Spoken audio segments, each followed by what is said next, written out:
Oh, yeah. What you doing? You on a NerdCast? What's a NerdCast? You just make some sort of a arm thing. If you break arm, yeah, you break you nerd. So you have to wear NerdCast. I don't understand. Yeah, every once in a while, everyone always wants to talk to Appa. That's because he's a cool like me. Okay, see you. All right, what's going on, everybody? Welcome to the Northern Nerdcast. I think this is going to be episode 7 of our Nerd Chat series. We've got a real cool guest coming on, Paul Sun-Hyung Lee, who many of you will know as Appa from Kim's Convenience. He was Carson Teva, or is Carson Teva in The Mandalorian. He was in Train 48 way back in the day. He's got a bunch of other projects going on. He was also in Rainbow Six Vegas 1 and 2 as the Korean demolitions expert. So I'm really looking forward to chatting with him shortly. We just wanted to do a quick introduction. So welcome back. We had to take a quick intermission. We were talking about the expo that just took place, and our guest of honor just came on. So everybody, please welcome to the show, Paul Sun-Hyung Lee. How are you, sir? I'm doing very well. Thank you so much for having me on the show. I really appreciate you coming on, and it almost didn't happen because I didn't ask the right questions and you had the wrong podcast. I'm so sorry. No, it's my wife was like, did he just do a shout out for you? I said, yeah. And she goes, but you guys never set up a time. I said, I'm rolling with this. so no, it worked out, and I've been really looking forward to this one for quite some time. And these two guys haven't. I don't know if they've checked out your channel yet, but tomorrow, are you doing one tomorrow, Paul? I'm. So here's the thing. It's been crazy as I thought it was before last week's episode. This week has been even nuttier, and I'll be able to explain it one day very soon, I hope. But I have, because I'm co-hosting the Giller Awards. That's a literary prize award in Canada.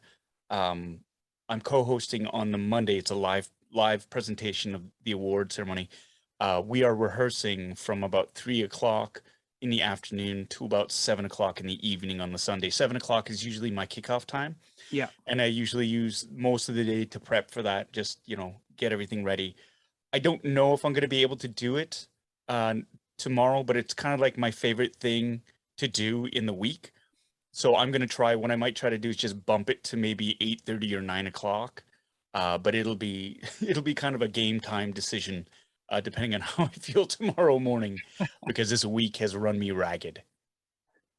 You guys, you definitely have to check it out. Like, it's every Sunday, or almost every Sunday, he does fun. He calls fun boxing. So it's actually, you know what? Paul, why don't you explain to them what you do? So yeah, I've seen it, so I know it's awesome. Yeah, well, it's a YouTube channel that kind of started last year. Well, at the beginning of the pandemic, so about a year and a half ago, just on a lark. My youngest said, "Hey, why don't you unbox? Do an unboxing video." I'd never done one before. I recorded on my iPhone, and basically I unboxed the Star Wars saga in 4K. They came in that big sort of 27-disc box set with the artwork and stuff like that, and a lot of fun doing it. And so it became this YouTube channel. And so every Sunday, the main live stream basically is called Fun Boxing Sundays, where I take one of my many collectibles, I unbox it, do a half-ass review, and I chat with people who are on the chat line. And it's become this ritual. There's a drinking game that's involved with it too. There's certain catchphrases I mention, like if I talk about the resale value of something, maintaining, people take a drink. If I tell one of the other, if I tell Tommy, who is one of the viewers, to shut up, you take a drink. If I notice there's a dent in the box, and I say it doesn't bother me, but it actually bothers me, you take a drink. Things like that. It's a lot of fun, and the community is really cool too, because basically what it is it's a gathering of like-minded nerds, and they live sort of vicariously through the unboxings. I've fallen down the Hot Toys rabbit hole, And so I've become completely obsessed with them. And so I'll have a hot toy that's come in, and people have a lot of fun watching me try to unbox them and put little batteries and try not to lose them, or magnets. I tend to do that a lot. My eyesight in my age is starting to go, so it's a lot of fun. And yeah, it's just like a group of nerds hanging out in my basement every Sunday night, and it's a lot of fun. So it's become this sort of like I don't want to say a cult thingy, but it is a lot of fun, and it's really casual. It's pretty loose, yeah, no, it's a great time. Say that you guys do like half-ass reviews, because I don't know if you know, but we're all about half-assed here. Excellent. Why be a full ass when you can be a half ass, right? Yeah. No one wants to commit that much. So I actually, so when you put your your thank you to the members across the screen every Sunday, I'm on there twice, and the reason being is on my actual Northern Nerdcast account, for whatever reason, it wasn't renewing my card for the membership. So I had to go for what I had to buy a Google Play card. So, and then it wasn't working. So then I used my other account, bdave931. So that's my second account. So I'm a 2 times member. Double dipping. Well, I gotta send you a hat or something, then, man. Holy cow!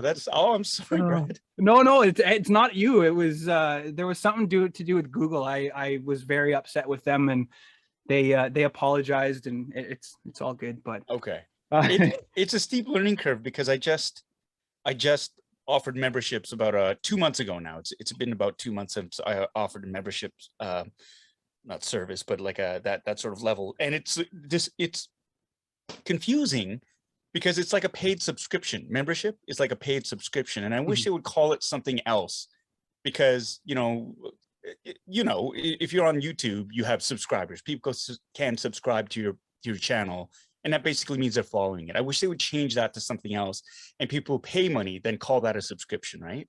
Or something, because I keep getting them confused. And you want to say thank you to the subscribers, of course I do, but to those members who sort of pay into the channel too, it's a big deal, because I love my YouTube channel. I'm not doing it. I'm not making money off of it, and nor was that the purpose for it. It was really a creative outlet for me to learn how to edit, to learn how to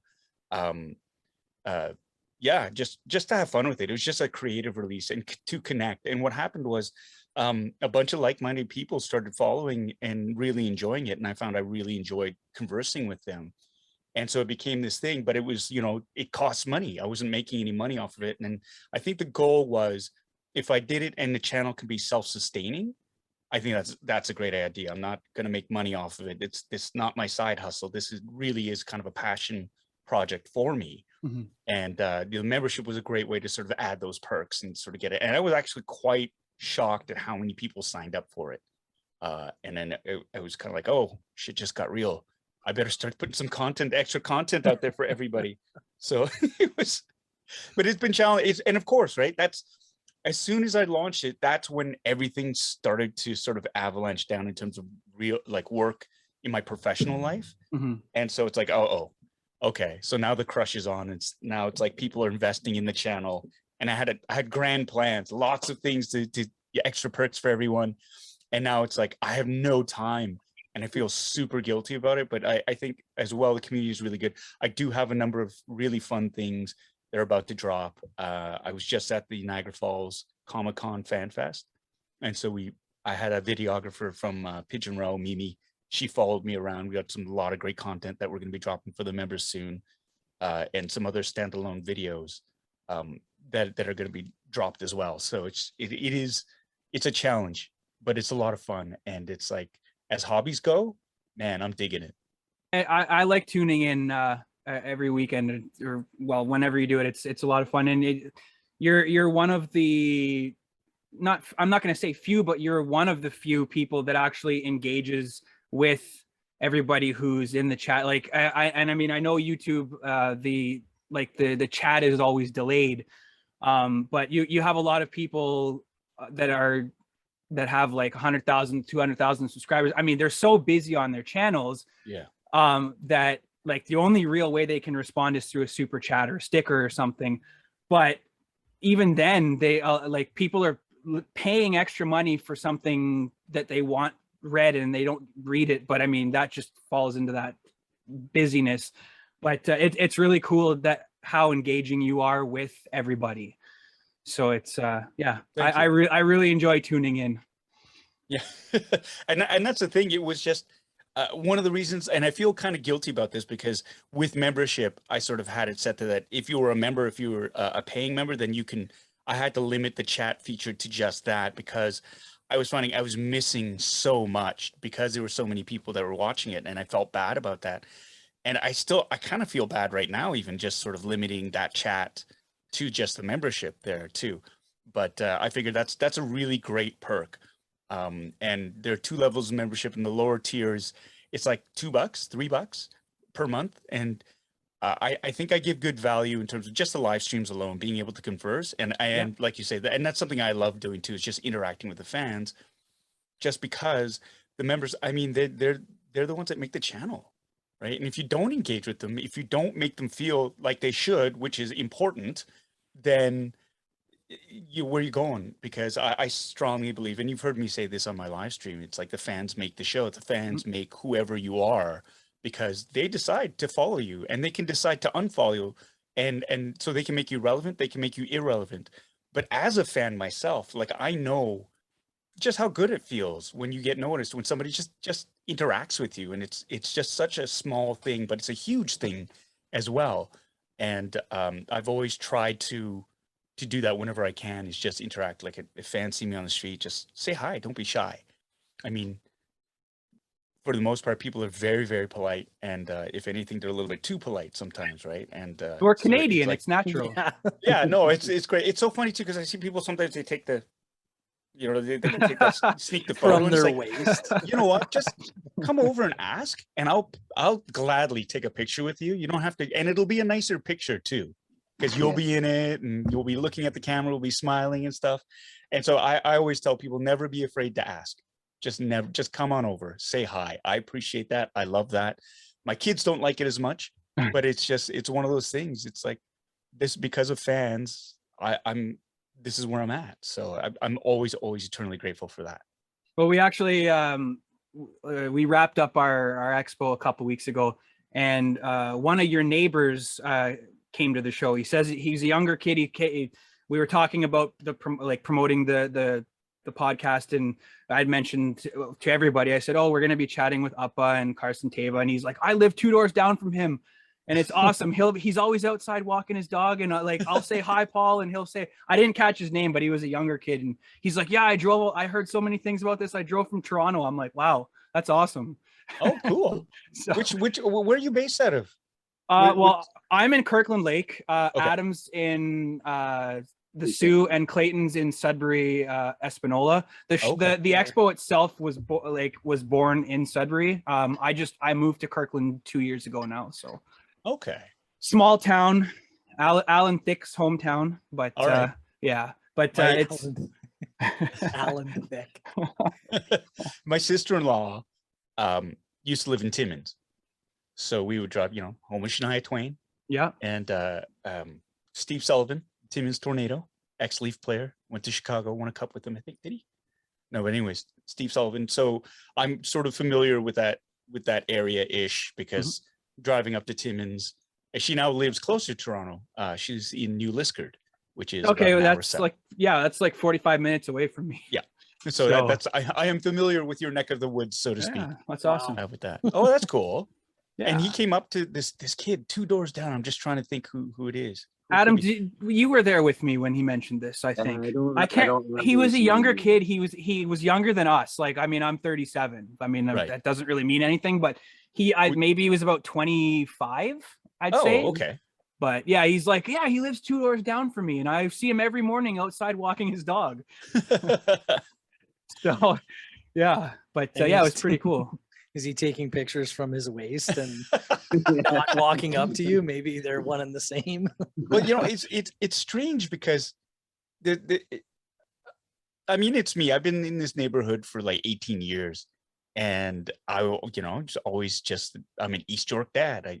My kids went to the school. I live in the neighborhood, and people sort of like they're super shocked when they see me. Like, oh, it's you. It's like, yeah. And it's sort of like, what are you doing here? It's like, I live here. I've been living in this neighborhood for like close to 20 years. It's just you've never recognized me. You've never because you don't. You never saw me on TV or whatever. But it's interesting because I was up at the Starbucks. And this is pre-pandemic. And there's these three old guys.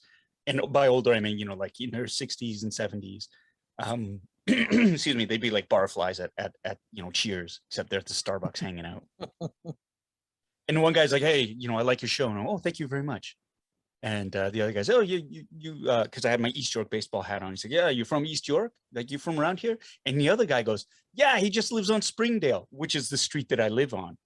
And it's like, I've never seen this guy before, but he knows what street I live on.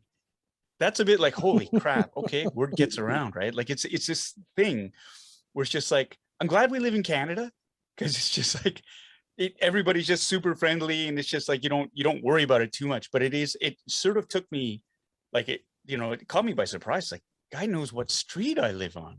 That's weird. I wouldn't start getting worried until he tells you like, yo, you left your coffee maker on the Exactly. Don't worry, I got it. I took care of it for you. Right. You ever gonna take those Christmas lights down? Yeah, exactly. Oh, okay. Yeah. So Paul, I just I have to tell you. So my wife, I had mentioned this before. My wife absolutely loved your Christmas movie. Like she loved it so much. Adam was actually in a Christmas movie as well called Nostalgic Christmas. Adam, why don't you? So you guys have that thing. You have the Hallmark Channel together. 1 degree of separation. Yeah, there we go. No, they filmed one here in Sault Ste. Marie, 2019. Okay. And Brooke Dorsey, Trevor Donovan starred in it, and so my wife said we should go and be extras in the movie, and so I went along, and as we went through the casting, when we got to the end, they said, oh, okay, well, who wants to have a part, or like, was there anything specific you guys did or did not want to do? Do you need to be in it together? It's like, well, no, like, Right. And so it's, well, great, because we're looking to actually cast a husband to one of the leads. So it's like, what? So anyways, they went through a little, behind the scenes process, and long and short, they ended up giving me the role. It was non-speaking, but for never doing it before, I had okay amount of screen time, mostly just like nodding along or, like smiling or whatever. But anyway, it was fun. It was an experience. It was neat to be on set. Pretend it's Christmas in the middle of June, even though it's up here in Northern Ontario. When you're wearing a suit, I can get pretty sweaty. Yeah. But it was definitely an experience. So Yeah, no, and that's the hardest part is pretending it's cold in the dead of summer, right? We were up in Ottawa shooting Boyfriends of Christmas Past, and it was brutal, to be honest, because it was that heat wave where it was 40 degrees and we had outdoor scenes. God. And I felt bad for the background because they had, the traditional, it was a group of carolers. So they had the old school traditional 1800 carolers, all with wool and the capes and the top hats. And they were all like, and they were supposed to be happy and singing. And I thought, no way, there's no way I could do that. And it's funny because wardrobe, even when you're inside, they make you wear sweaters, because how else will they know it's Christmas, even though it's a Christmas movie? So my character had sweaters the entire, like if you look at it, it's like, oh, he's wearing another sweater. Oh, there's another one inside. Like, do they not have heat indoors? Okay, guess not. But I had a lot of fun shooting it. And what I didn't realize was how many Christmas movies they shoot in Ontario. Ottawa itself is considered the Christmas movie capital of the world, because while we were there were I think 4 other Christmas movies being shot at the same time. Like, and it's Hallmark, it's an industry. So they just, they pump them out. And so, and I know the Sioux, because of the tax credits, it's a favorite destination for a lot of movie of the weeks. They'll go up to the Sioux and they'll film up there. So that's great. And it's nice that you got upgraded because then you went with the other background performers. You got to sit in a chair. They probably, gave you a few extra perks there. Well, I got to get the makeup and a whole bunch of touching up every time I went through it all. But no, it was definitely an experience, and yeah, I mean, really, it was my only time kind of dipping my toe in that water, and it's not wearing rebel wear in an ice cave cool, but it was still it was still a nice winter experience. And yeah, That's we've obviously heard the drama with Kim's Convenience. I'm not about that. I want to talk about the show itself. First of all, thank you. Like, that's probably one of my all-time favorite shows next to Schitt's Creek. It was just so well done, and like, you could tell that you guys all fed off each other very well. But it was very sad. I can only imagine what it was like for you guys. But like, even the fan base, like, Twitter just blew up on the night that it had ended. And but what, like, for that, what was like your, I don't know if you could pinpoint it down to one favorite thing, but what would you say was your ultimate, like, favorite moment from the show, like, from the past 5 seasons? No, it was, I have to say, it was a fantastic experience.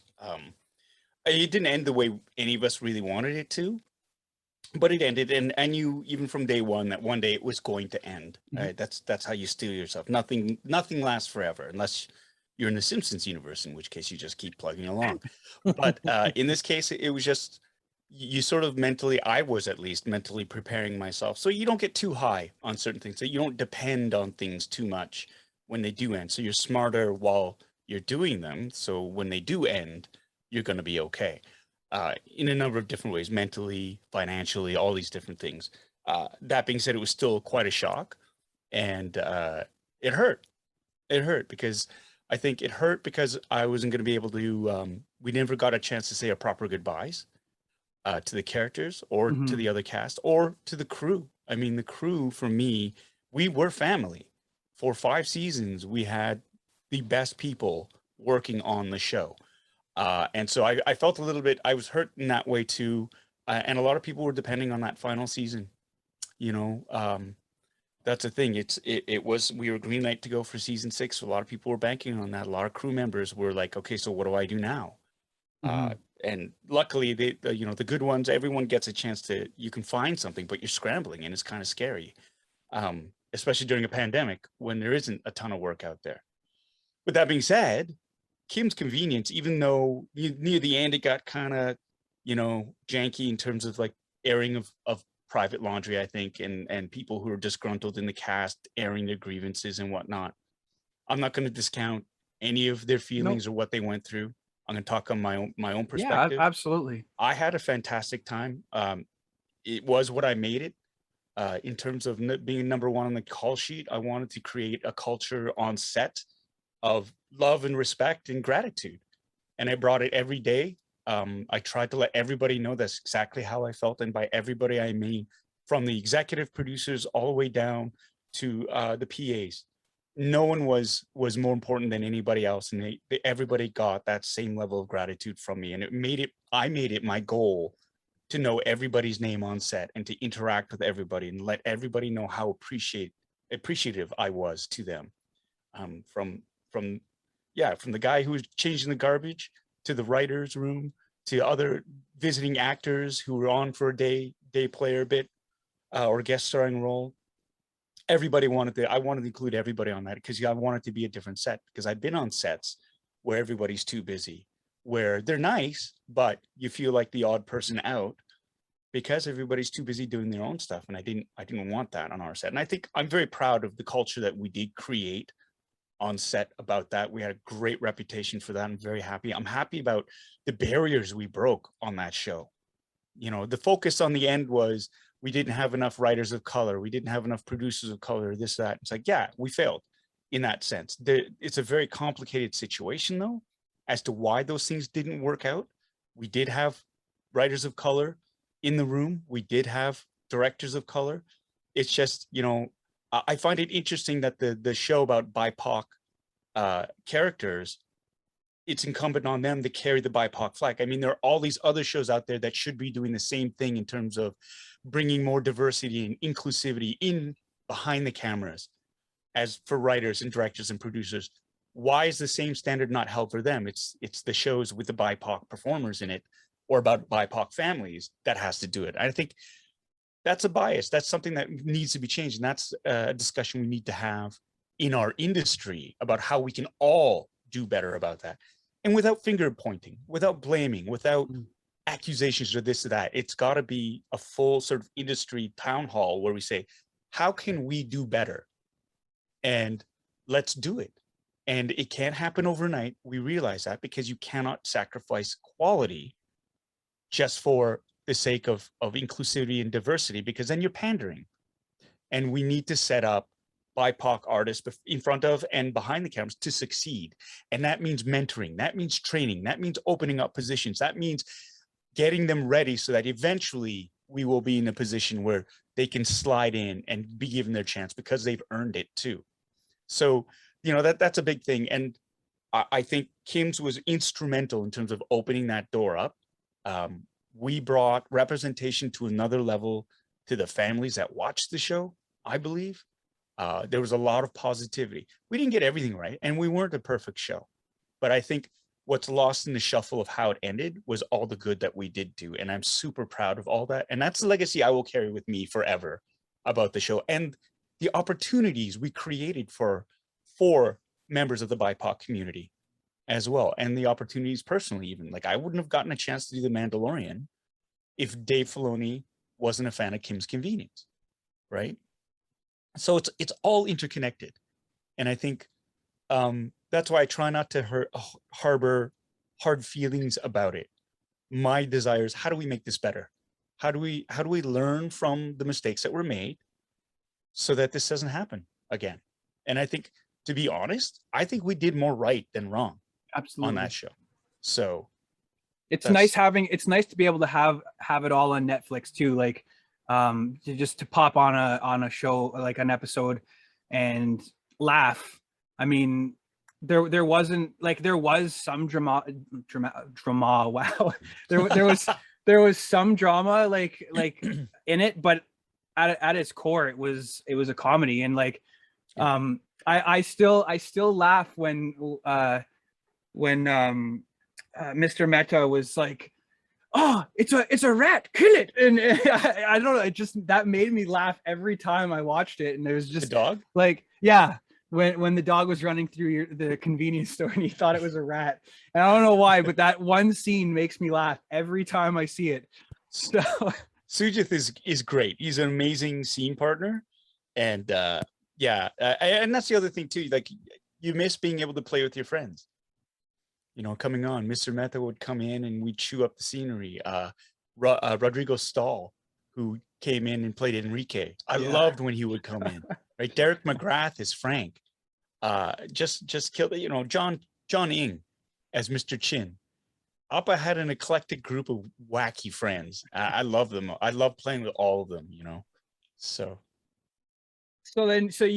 you moved from, well, I mean, you started off like, see, I've got product placement behind me. So I got Rainbow Six Vegas. Oh, and yeah. my kids decided to put up some baby Yodas. But so how like we'll go back to your time as a voice actor. Like how did Rainbow Six come about? Because like, I mean, it's Rainbow Six. Yeah. They honestly, getting into the voice acting community is very difficult. Like it is. The people who are there are very, very good at it, and the community, like the clients, they want the best, right? And so it's hard to get into it if you're not from the outside looking in. And I've been wanting to do voice work forever, but I just couldn't get in. And what happened with Rainbow Six Vegas is I auditioned for the part because they were looking specifically for a Korean actor to voice Jung Park, who was part of the Rainbow Six team. And I think he was their tech specialist, and he was from South Korea. And he was one of the special operatives there that was recruited to be part of this international team of counter-terrorist experts. And so I went in and I had to use I used an accent. And so that's how I got in. So I did Rainbow Six Vegas, Vegas 2, and then that was it. So then once it was just like, okay, we're done. It's like, okay, I'd like to work more. It's like, yeah, we'll get back to you. And yeah. Are there plans on having another Vegas, or do you know? Or I have no idea. No idea. They had re-releases. See, because now what they're doing with these games are, back in those days, the mocap was separate from the voice. Mhm. And so for Rainbow Six Vegas, you'll see Ubisoft was based up in Montreal. I think they still might have offices up there. But all the mocap stuff was done by Quebecois actors. And they were saying their lines in French, I guess, to each other. But the weird thing is when you're trying to voice it and match, the body rhythms are completely different from the Quebecois actors to the English language. Like, it's so subtle, but it's so weird. And you're looking going, yeah, I can't match it up because he's speaking in French and the rhythms of his body and how he moves are different from English. So now what they do is they'll actually hire actors to do both the mocap and the voicing at the same time. And with the engines that they have now, it's way easier for that. And that's why you have Giancarlo Esposito, for example, playing himself in Far Cry 6. Is it Far Cry 6? Yes, 6, yeah. Yeah.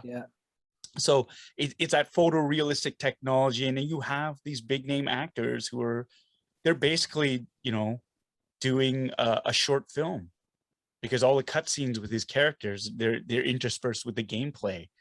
And so that's a big industry here too. And there is as well a real science for them in terms of voicing and doing the mocap at the same time, because you cannot have overlap. So you can't have two guys talking at the same time. And it's especially hard if you have somebody who's being cut off mid-sentence by another character. It's the most, as described to me by somebody who's doing it, it is the most unnatural thing in the world to be doing the voice and then stop and waiting for that pause for the other person to cut you off and then jump in. Because you can't move either. So it's almost like it's full, like you're totally frozen until they start, and then you can start moving again. It's, truth is stranger than fiction. And they'll have workshops. They have professional workshops for mocap, voicing, and physicality. Yeah, you know what that means, though, eh? That means that when they need somebody to play Carson Teva True enough. I mean, in a video game, yeah. Oh, right. Well, you're going to be the guy. We'll see. I don't think Carson Teva, I don't think he rates high enough on the scale of how important are we, but yeah, it's coming. Hopefully we get to see more of them, you on screen as well. So, because I still remember when I was watching it and the X-Wing pulls in, I'm like, holy shit, that's Paul Sun-Hyung Lee. Like, that's Appa. What the hell is he doing in Star Wars? Yeah. And then you come out and it was like, this is really cool. Like, and I it's like you said, like the producer, the executive producer is a fan of Kim's. I said, like, somebody's got to be a big fan, because like this is like, it's awesome. I mean, it's not you like you said, you're not in it like often, but I mean, still that connection, and I mean, hopefully that other spin-off will eventually happen, because kind of seemed like your character was alluding to that with Cara Dune's character, or with that character. So, but who knows? Maybe you'll get I'm reaching off screen. Sorry. Maybe you'll get a what if thing, kind of like Marvel. So, what if? And so you have Trapper that has his own character toy figure, but what if you have a zombie? Oh wow. That looks so cool. That's cool. That's my buddy Rob. He does this as a thank you gesture for everybody who comes onto the show. Wow. Thank you, Rob. So zombie maker. It's zombieportraits.com is his website. So all right. Big shout out to Rob at zombieportraits.com. That's spectacular. Yeah, he does he doesn't just do that. Like, he does some really good line drawings. Like, he's done nature. Yeah, he parks does and stuff. nature. He did a really awesome one of Billy Idol, like just, and it was all lines Yeah. that just Wow. became this thing, and he's really, really good at his craft. So he's known as the zombie guy, but he's He does yeah. a lot of stuff. we'll get that sent off to you, so then you can add that somewhere. Lovely. You know, I'll gladly take that and hang that up. Wow, that's cool. But You can yeah. box. yeah, fun boxing. No, I was doing that for a bit where I was near the end. I would have a segment where I would sort of unveil and show off some of the great artwork that gets sent to me. We had an artist from Montreal, Brandy Woods, put up her picture that she sent to me. There was Jackie Tran from Australia. She'd sent a picture. There's Jarvis Kim, Chicago, Illinois, who sent me some great stuff. And so like, I appreciate that, because it's so flattering. Somebody thinks enough of you that they draw a picture of you and send it to you. I think that's amazing. And it's always, I'm always big on giving people shout outs and building that. Again, it's community building, right? You're giving an artist, a local artist, a boost, and maybe somebody who sees the artwork, goes, oh, okay, and explores that and commissions them or recommends them to a friend or something. It's great. And I think if I can use the platform to help elevate other artists and other people, other nerds and geeks, and help them out any way I can, it's a joy. So That's awesome. Well, and it shows you, like, obviously you look your background. You do care about this culture. Obviously you are invested. We did touch into the Star Wars. Could we maybe explore that a little bit further? Like when you got, what was it like when you got the call? And clearly, like, you didn't just go and set up that glass case, like, because of the call. Like you are a Star Wars fan. Like you've been. Yeah, I'm a nerd through and through. I mean, and it's so funny because people know me mostly. It's like, oh, it's Appa from Kim's Convenience, this curmudgeonly old immigrant guy who loves his family to death, is cantankerous, says the wrong thing, but really, he's kind of like Archie Bunker. He just says outrageous things. And then it's always that progression of, like, when people meet me for the first time, it's like, oh my God, you're Mr. Kim. I go, yes, I am. Like, oh my God, your voice. It's like, oh my God, what's wrong? And so it's like, you don't sound like he does. Like, nope. You don't really kind of look like he does. Like, nope. Acting. Yeah. And so it's that. And then when people find out, like, I'm a nerd and I like to cosplay and I collect toys, and people are like, whoa, it just rocks their world. But I've been a nerd since I was 5 years old. My dad took me to see Star Wars in the movie theater, a child of immigrant parents. My best friend was the TV. And so I consume voraciously. So I'm a fan of many, many things, different genres, different types of stories, from the, from sci-fi to Westerns to war movies, to animated shows. I love sports as well too. And people are like, well, you like sports? It's like, yeah, like, I love sports. And you don't have to be any one thing. I mean, that's the thing about fandom. It is far reaching, and there's so many different aspects of it. And that's why I love it so much. It's because there are wonderful things to discover, but not only that, to share with fellow fans. Like when you learn something new about a franchise or something that you didn't know, I love that. I love spreading that joy. Which is why I don't get the haters, the goalkeepers, like the gatekeepers who basically kind of go, well, yeah, you couldn't be a real fan because I've been following them since I was 5 years old. Yeah. And, I liked them before they became popular. So that makes me a truer fan. And I hate that, because it's like, fandom isn't a contest. It really isn't. It shouldn't be. Fandom is about celebrating the things that we love together. So let's celebrate them. Are you going to be happier if you keep people out and make it exclusive like that? That's not what fandom is. Fandom for me is sharing shit, sharing that information, having fun, right?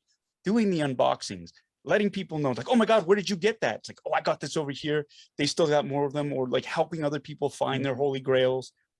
That's for me, that's what excites me. That's what I love when I see the nerd community helping each other out. And if it's doing fundraisers, raising money for, Make-A-Wish Foundation, to helping other geeks out who have had tragedies in their lives and need a help, you know, a helping hand, and the community rallies around them and gifts them something incredibly nerdy, which lifts their spirits. That's the best of this community, and that's what I want to celebrate, and that's what I think we should be pushing more towards. I mean, it's been getting, the last 5 years or so is, you know, a really dark kind of period, and I think as well it's this whole idea of this us versus them. It's me, and nobody else. It's like, I got to be right and you got to be wrong. That kind of stuff. It's just, we need to move away from that. We need to start lifting each other up more and being inspiring each other more. I mean, call it the Ted Lasso effect, but I love that positivity, right? It is about really being curious, not judgmental, about learning more. And it's just, let's spend our energy on that, because at least we're building something up instead of tearing something down. Because yeah, it can be fun tearing something down for a bit, but at the end you have nothing but rubble, right? Yeah. So I'd rather build something up, and it's just as satisfying. And especially if you get more people helping out to build it, my God, how much fun is that? How much fun? Then you can all step back as a group and go, we built that together, right? So Well, and that's and like you're 100% right about the past 5 years, and especially the past two. Like, Yeah. I was actually before we started chatting with you, I was talking with two of my kids, and they were talking about Ottawa, because we had actually brought them to Winterlude, so a month before we got shut down, and they were asking when we were going to go again, because they miss going to see like their uncles. Like they're not blood relatives, but they're as close to brothers as you could have. But just so then we started planning our expo, and then we had to postpone it and cancel it, and we had no idea if we were even going to be able to do it this year. So it was really great to get the go ahead. And I mean, then our turnout was smaller than normal, but for a pandemic show where full vaccination needed to be shown and all that, I mean Adam ran my booth with me, and it was busy all day. And you need these kind of stuff, and like it's like you said, to have it like somebody try and tear something down. Like we didn't thankfully have to deal with that, but we needed this. We like everywhere, every city needed to have some kind of event, and just to be able to put it back on, even if we didn't get the turnout we were expecting, it was still, a lot of people messaged me after saying, hey, like we needed to get out, thank you so much. And it's hopefully we can keep going up, but we'll see what happens with that. But yeah, this pandemic really, to me, has shown a lot of how people have been stuck inside and just wanting to get out and see their friends, see their families. So I mean, I'm up in a small town, so like leaving the district at one point, it was almost like you get reprimanded, because I work in a hospital, so it's like you had to be careful. But it was just really nice to be able to get out and do this again. So Clayton unfortunately didn't get to come to our expo, but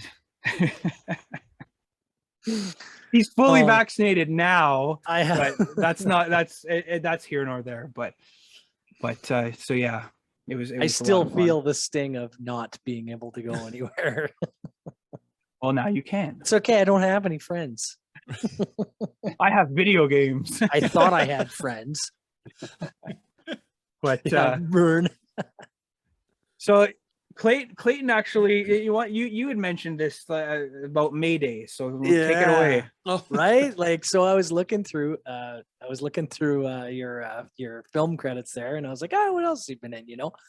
And I came across the fact that you were in an episode of May Day as a pilot.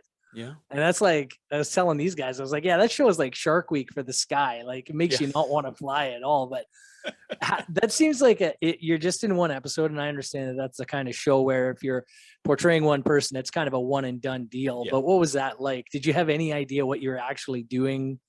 Did they just sit you in front of a? Yeah, it's an interesting process, because, and I use May Day as an example, because for the longest time I couldn't do a Korean accent to save my life. You know, growing up, I didn't want to have anything to do with being Korean. because I wanted to fit in, right? So I didn't want to eat the Korean food. I didn't want to speak Korean at home.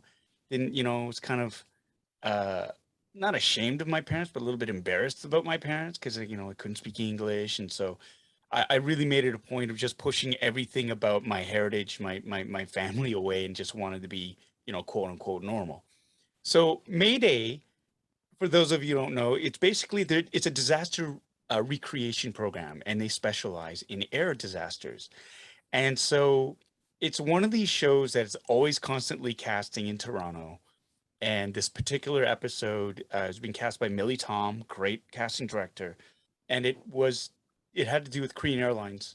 I can't remember the flight number, but it was the captain.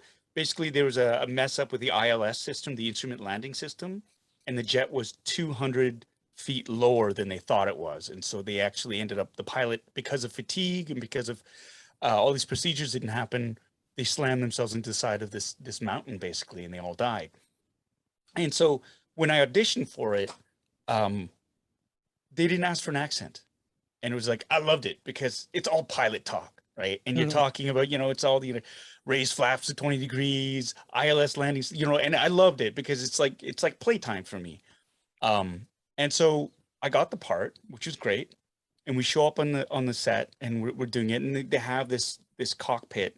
It's a real one from, it's been decommissioned, and so it's just the front half of this plane. None of the instruments really works, but they're all there. And so we're in there and we're shooting the scene, and then the director stops and says, "Hey, you know what? We want a little bit of flavor in this. Could you do an accent?" I was like, "Well, I never know because no one asked me. I didn't have to audition for it." He's like, "Yeah, but but you're Korean, right? Like you should be able to do it." It's like, "Okay, I'll try." And it was so bad. It sounded Russian. Like the co-pilot, played by an actor named Silver Kim, and he's laughing at me. He's like, so they gave all of my lines almost to him because they wanted the accent, and he could do an accent because that's his natural speaking voice, actually. And I remember just feeling so ashamed and so angry about that. It's just like, they took all my lines. Like nobody, it felt like such a, like I sold snake oil. I mean, I still got paid the same, but it was just like, it was embarrassing for me to have to go through that. And, so we did that, and they blew it. Like we land, and how they do the explosion is basically they had a cannon, they blew cork at us. So when we crashed, and then the end, we had to stand up because it was sort of like the plane had, the nose was down like that or like that. And so we were standing up against the wall, but the way the camera was, it was looking like we were lying down because the cockpit was in an odd sort of configured like position. And so I mean, it was a fun show to shoot and all, but like it was that, I mean, that's how much I had difficulty with using a Korean accent. Huh. And then a show like Kim's comes along, and I reading that dialogue, it was like something, it was just so honest and so authentic and so well written. It was like a key being turned in my head, and then my dad's voice started coming out. And that was the connection that I needed for Kim's. It was just like, oh, it's my dad. And, irony of ironies, my career didn't really start taking off until I fully embraced what my past was, what my history was. Being who you were. Yeah. And that's the thing. It's like, for so long, I denied my heritage, and I didn't get any success until I embraced it. And wow. Like what a huge leap forward to, and all the rewards that I'm reaping from it along the way. So that's a lesson, and that's something I try to tell everybody. It's like, don't hide from where you come from. You can't change that. Don't spend energy denying it. Embrace it, and it's a part of you, right? It's a part of you. So you shouldn't be spending all that energy denying that, because it's there. It's never going to change. Where you come from is never going to change. Who you are is because of that too, right? So good or bad, like if the circumstances, it is a part of you. So you've got to, sort of carry that with you. And you can use it to bring yourself down and feel bad about it, or you can just acknowledge it and go, yeah, and find that it will actually give you strength to know that you came from there. This is where I came from. And for everybody, it's going to be different. So I'd say use whatever you have for positivity, to build yourself up. Don't let it drag you down. It's awesome. That's It is words to beautiful. live by. I mean, Yeah. it's for anything really, like even an artist or a YouTuber. It's awesome. Is do you have any upcoming projects that you can talk about, or is it all pretty much like Can't talk about anything anymore. It's so hard. It's like everybody's got an NDA. I got to go to the bathroom, sign an NDA. That's what it feels like.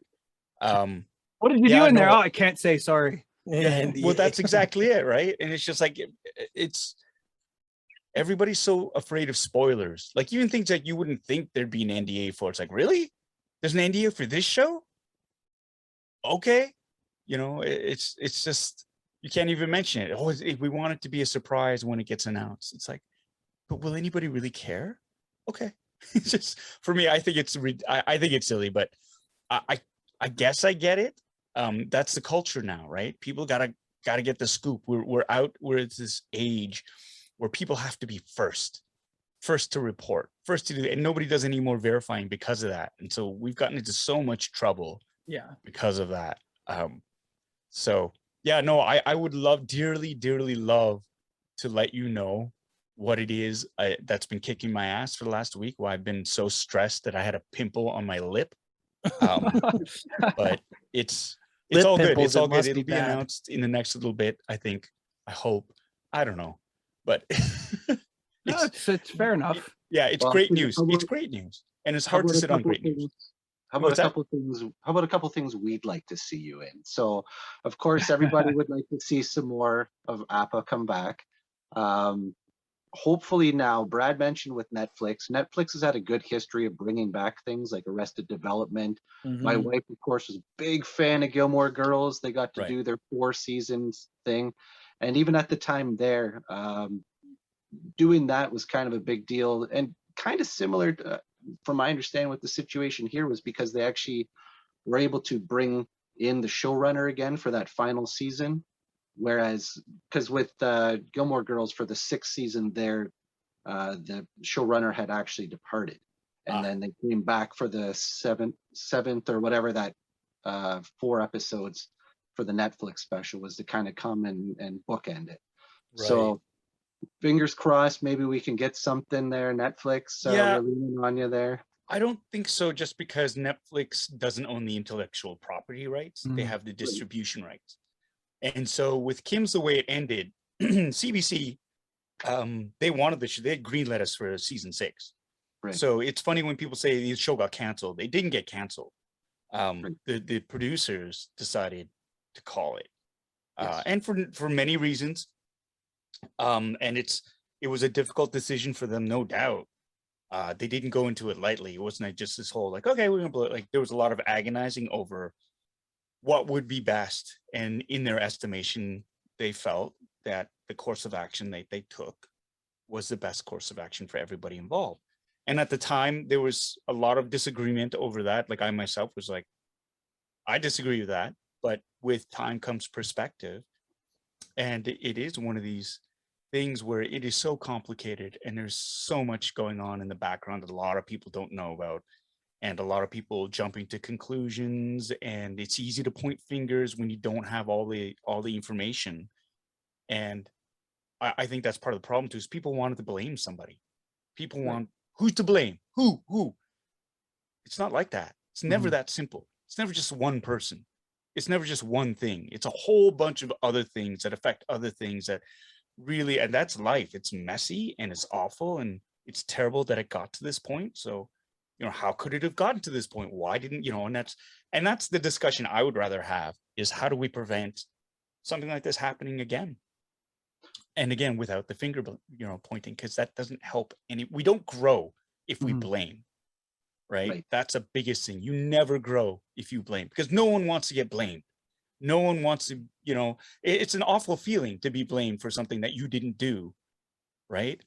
But, you couple that to, if you want people to hold themselves accountable, then you've got to do it in a way that's safe, where people don't feel like they're going to get shit all over and stuff. And I think there's accountability across the board for the situation we had. Not, it is, like I said, it's complicated. So I don't think, the long and the short of it, though, is Netflix does not own the intellectual property rights. That's just a couple bags of money, though, Paul. That's Oh, if it were that easy. Yeah, no, it's well, I mean, just they didn't create Arrested Development or Gilmore enough. Girls. So with time, I mean, True enough. That you know, 90s show, right. Oh God. that's coming. Yeah. But So- yeah, no, I get your perspective, and I'm just focusing on the positivity here, Paul. That's all I did. well, The only I guess the only finger pointing I got recently was my mom, when I told her I was coming up, we're going to get a chance to speak with you, was her directly said, "You tell Paul that stunk the way that happened, and he did not deserve that, and I loved the show." So Well, tell that her was, thank you, and I appreciate that very much. you betcha. Thank so. you. I guess that means that, I mean, this is wishful thinking, but I guess we won't see any of the Kims on Strays. Yeah, no, I don't. Fair- I no. honestly, never say never, but and I feel so bad for Nicole and for Strays because that show got thrown under the bus. Yeah. And I think there's a lot of hatred before the show even aired, which kills me. Which kills me. Because nobody knows what it's like, and they just and it's just like, yeah. but we get that in fandom all the time. Yeah, and They that's hear what you were who's talking attached. about. Oh, this is Yeah. gonna suck. Yeah. For any other franchise, they hear this is gonna happen. Oh, they're gonna do a bunch of Star Wars anime that's non-canon. That's gonna suck. It's like, And it was come on. awesome. That Yeah, Star but Wars it's like- anime was amazing. But that's what I mean. But there was a whole subset of fans who were like ready to shit all over it because it wasn't what they wanted or Yeah. wasn't what they think was going to work. And that pisses me off. And like with Nicole's show, it's like that had been in development since season 2 of Kim's. It was supposed to run in parallel with Kim's Convenience, right? It was going to be Kim's let in, Strays would pick up the second half of the hour. And then with all that happened with how the show went down, it just became this horrible, there's no way it's going to happen now in terms of bringing, I couldn't see, just because it was just such a public relations nightmare because people thought that Nicole's show was specifically greenlit just to replace Kim's. And that's not fair. It wasn't. It wasn't. And it's just like people are so, and again, this bugs me, people are so quick to judge. They want to hate something, and I understand it comes from a position of like, oh, they love Kim so much, and now they wanted to lash out because some, people that they love, a show that they loved, they felt was done dirty, and so they want who's to blame, right? And so, yeah, I feel bad. I certainly think now, especially too, like Strays has to. I mean. That's her own show. That's a separate show. That's their world. And they got to build it up because if you bring any of the Kims in, and this is my opinion, then it's an admission of like, they need help and they don't need help from us. That is their world. They've got a great eclectic cast of actors on that show, right? Grow those characters. And they've got the right writing group there. And it's Nicole's ball to run with. And I think she's worked for it. It's not like they don't just hand out lead roles in sitcoms to people on the street. I mean, well, Svenny, you got one. Yeah, I was gonna say. At home. They literally just handed one to you there. Here you go. But maybe in the Sioux that's how they roll. But in Toronto, in the 6, it's a little bit different. But like Nicole, I mean, and she's a fantastic actor, and she worked hard. She deserves it. So, yeah, that's something that is just, I think, it's unfortunate, like the circumstances, and I feel badly for, because of that. Like I had nothing to do with it, but it's just like, with the way Kim's went down with Kim's. I mean, it was like, yeah, the collateral damage hit Strays. And people are on edge because of that. People were like really, really afraid of what's going to happen. And what kills me too is the majority of the crew that worked on Kim's worked on Strays as well, right? So it's just like, again, more family. And it's like, you never want to see you don't want to see your friends fail. You don't want to see your family suffer. You don't. So. And I mean, like this is more for me as a fan of Kim's Convenience, but I hope that eventually you guys get a proper send off chances are it's not going to happen. But even like somebody mentioned on your channel, like even if it was like a corner gas style movie, like and just to have that closure, whether it happens. I mean, again, that's coming from me as a fan point, but I mean, like, you guys have all moved on to other things. Like you're in the Mandalorian. Simu Liu is quite possibly the Asian Robert Downey Jr. right now. Like, just whirlwind tour of Marvel, and like there's going to be the new Avengers, and like it's just like it's awesome for everybody. Okay. Yeah, exactly. And I mean, and again, you've got Star Wars, and hopefully we do get to see more of that. And Andrew Fung's got his show, Run the just Burbs, finished principal photography yesterday. Andrea Bang, she is in Vancouver. She's going to be she's a lead in a, if I believe it's a romantic comedy. She's doing them right now, doing one out there. Yeah, it's just like life goes on. That's the thing, right? It's just, Kim's was great. I love doing it. It's done. So what's the next step in my career type thing? And I know the fans would love to see I would too, but that's not in the cards right now. So instead of staying in the past, I need to move forward. And it's been great. Like, honestly, it's been great. It's almost like a blessing in disguise, the way things sort of worked out, because it freed me up to do way more and to be able to stretch.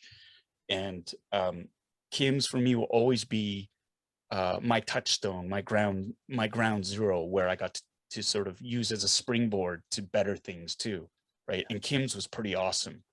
Like, in terms of, if that was the only thing I ever did and I was done, that's not a terrible thing to be remembered for. You know what I mean? It's a great thing, and I always carry that with me. So just before we let you go, I just have a couple more questions, because I know you're busy. You said contract negotiations. I don't want to take away that too much from you. Is there any project that, like, if you had pick of the litter, like where you can name your role, what would you like to see yourself in? All of them.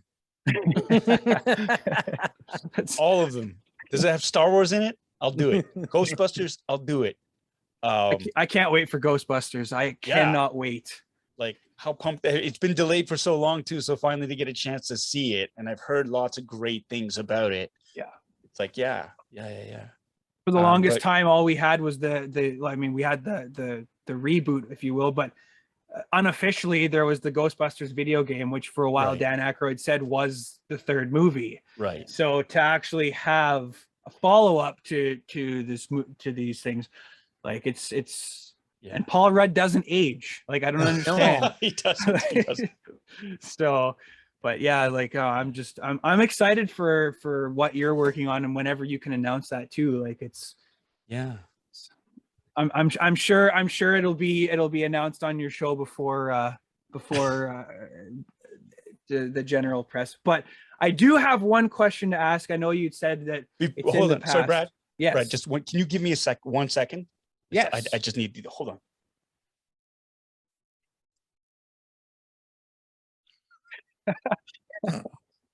Oh, we're still recording, so Yeah. I love the background. That's so cool. Yeah, that is cool. Awesome background. That's what I said. You can tell it comes from a place from the heart here, and it's unique. You know, not everybody is so ingrained in the characters that they'll play on TV or anything. So, you know, for Paul specific to be such an avid fan of the franchise, and then get to actually be on there, that's it's funny, actually. I was reading a character bio of Carson Teva, and it was describing him. It was describing him and who he is and everything, and then you hear all the stuff he's saying about fostering like a community on the set, and you know, having the respect of your peers and them having the respect of you, and everything very much bleeds into that character. Yeah. It might seem like a small character in Star Wars canon, but it sounds like he put a lot into it. Oh yeah, and yeah, it's awesome. There he is. He returns. My dog was throwing up.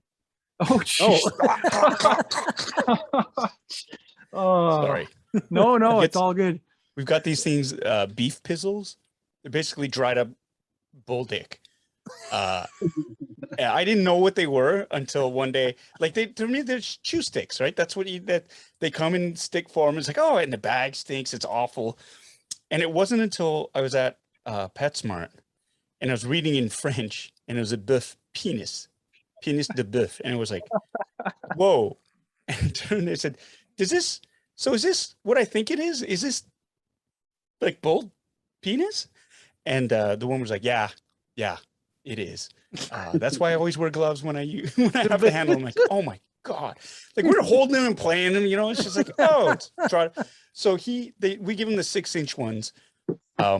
So and he gobbles them down like a pig. And then, but like what ends up happening is every once in a while he's like, and he just like, and like this huge, it's like, did you even try to chew it before you swallowed it down? So there's that meme of like, dog owners, they can sleep through anything like gunshots, fireworks, thunder. And then as soon as they hear their dog going, Yeah, they're up right away. That's literally what I was like, what is that? Oh God, no. And then he tries to eat it again, right? So it's like, oh, Naturally. can't do that. Just Can't do keeps that. going for it. Yeah, I apologize for that. Thank you. no, it's all No, good. that was great, really. just your description of Clayton. Clayton's trying to keep it together. Oh, we give him the 6-inch, and Yeah, I know, right? Everything turns dirty all of a sudden. I'm just picturing this bag like this long. Well, a They- big they- bag they- of dicks. Truck. yeah, they do make them in different sizes too. Oh, Like yeah. there's like they have 20-inch ones. It's like, really? I think that's enough. Yeah. I don't need to see that. Size isn't everything. Yeah, no, exactly. Savor it a little bit, okay? Just enjoy it a little bit more. So if you're comfortable with doing it, does Appa have anything to say to the NerdCast? Oh, yeah. What you doing? You on a NerdCast? What's a NerdCast? Huh? You just make some sort of a arm thing. If you break arm, yeah, you break you nerd, so you have to wear NerdCast. I don't understand. Yeah, every once in a while, everyone always want to talk to Appa. That's because he's a cool like me. Okay, see you. That's amazing. That's awesome. I know that's I great. gotta ask you something too. Yeah. I don't want to sneak a picture of you, so can I get a picture with you? Absolutely. Okay, just look straight at the screen. Oh my God. Oh, hang on a second here. No, Brad, get your face off the screen. Jesus. No, it's not you. Put it on him again. Yeah. No, it's Brad. It's just showing you huddled down in your chair. What do you mean? You got to put him on the screen. I can't. I can do that. I think he has to talk, and Yeah, I don't know. You need me to Okay, just talk. okay, just Yeah, keep okay. on talking. I just Yeah. talking like this for you. There you go. No, I got it. Oh man, that's awesome. Yeah, there you go. So I got some pictures to send out now. Sweet. But yeah, so again, I really appreciate you coming on, and I look forward to the next fun boxing, and I'm gonna try and get these two guys to sign up for the membership, because it is a lot of good content that goes on, and I've seen some of the clips. I've seen some of the unboxings and some of the things you posted on Instagram and some of the stuff there. I know you're very active there as well, and keeping a lot of the content, a lot of the pictures and things too. Again, it's awesome to see a lot of the items you have. Some of the stuff. Thank you. It's so funny because this is actually a redesign, because my station was flipped before, and it's on the YouTube channel for the members. You see the transformation of the basement from the way it was to kind of how it is. And I've stalled halfway through because just getting up those cabinets, those are fairly recent. They're maybe a couple of months old, but that itself almost ended me. Getting those up and wiring the lights was just because, nothing can be easy, right? Oh, It's no. all got to be, the holes are too small to run the wires through. I had to, the floor isn't level, like it's a basement, so the floor isn't level. So I have to like go to Home Depot and get a nice flat board, put it on there. It's like, oh no, it isn't that the floors. It's all these different things of moving them, putting them back on, putting them back off, like doing things several times just to sort of get them the way they are. And then I'm looking and going, oh man, do I need more of these now? Because there's not enough room. I have so much. I have to.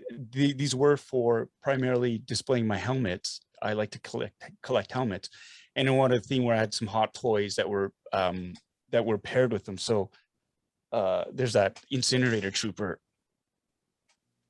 right here, and so I've got the hot toy version, the hot toy of them as well.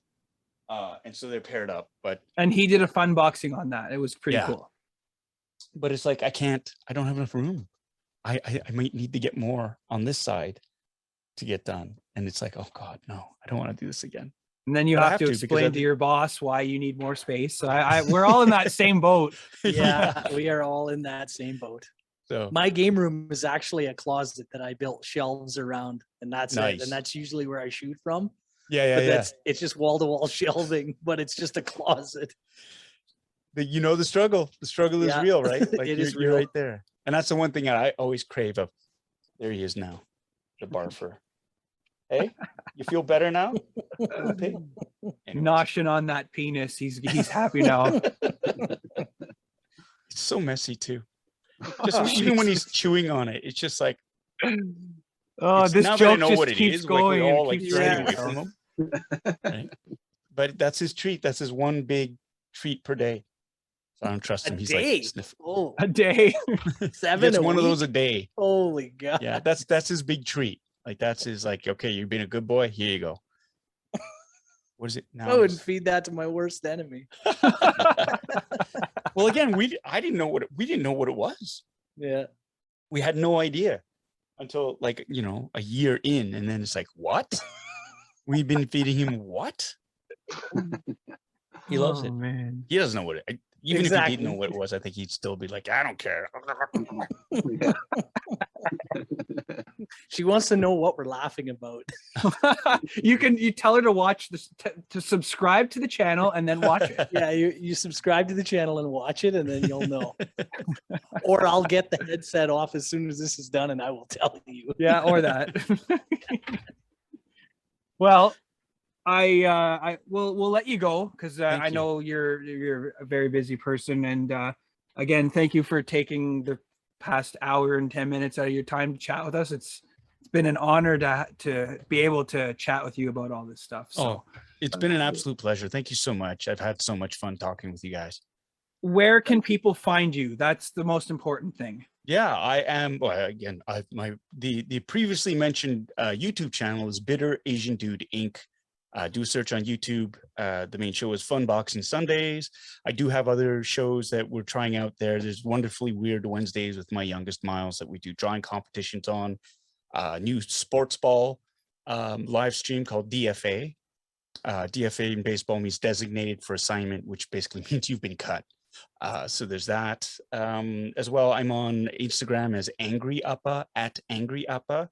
I've tied that in where I try to pimp out the YouTube channel through Instagram, because I have, for whatever reason, like 116,000 Instagram followers, which for me is like, I think it's ridiculous because I don't post that often, but people seem to like the content. I'm sure 50,000 of them are probably Russian porn bots, but I'll take those numbers. They help with the career apparently. And on Twitter, I'm at Bitter Asian Dude. And Facebook, Paul Sun-Hyung Lee. So you can find me on all those. Awesome. Nice. Well, thank you again, and hope you have a good night. And like I said, I'll definitely be checking in next time you do your Fun Boxing Sunday. Thank you so much. Perfect. It's been a pleasure. Thank you. Take care. Take care. Bye-bye. Bye. All right, boys. Thank you so much. I gotta go pick up my kid. He's finished work. So I'll see you around, okay? Perfect. Take care. Thanks so much. Bye. Bye-bye.